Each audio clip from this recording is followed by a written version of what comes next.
first time they have sex. I know I said it takes 6 months for her body to make the adaptation, but that doesn't mean she can't get pregnant, all right? And there might be issues of toxemia and some other things there because of this body reaction, all right? But that awareness. Over here in the luteal phase, these little spots where the ovum left become major chemical factories. That's what keeps the ovum alive here. It's what allows the baby to begin growing until the placenta is in place and the chemical factory of the placenta is working properly, okay?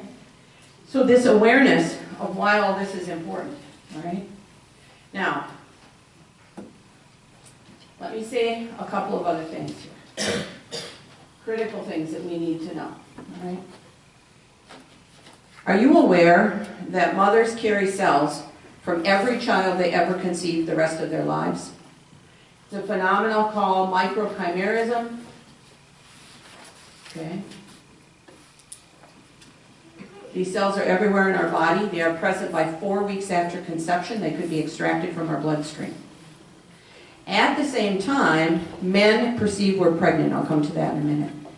These cells are in our body.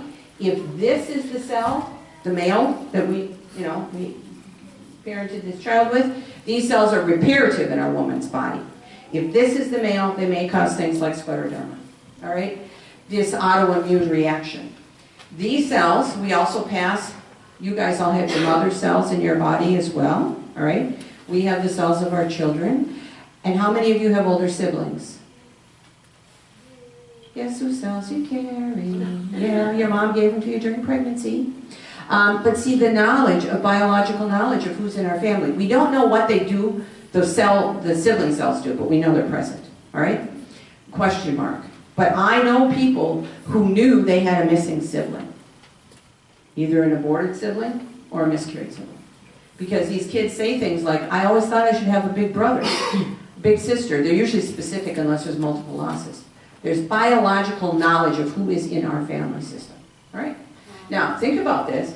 If I have conceived children with many partners, perhaps aborted them, there's no tracking, subsequent children will carry cells of all of those children, which might set off autoimmune diseases in them, because this isn't their father. Question mark? Okay? Still much research to be done, but this awareness, all right? There is an oncologist out in Pennsylvania who was at one of my talks and said, I have to tell you about our research. He said, when I have a woman who has tumors, I check to see which partner she has. If it's this partner, I check to see if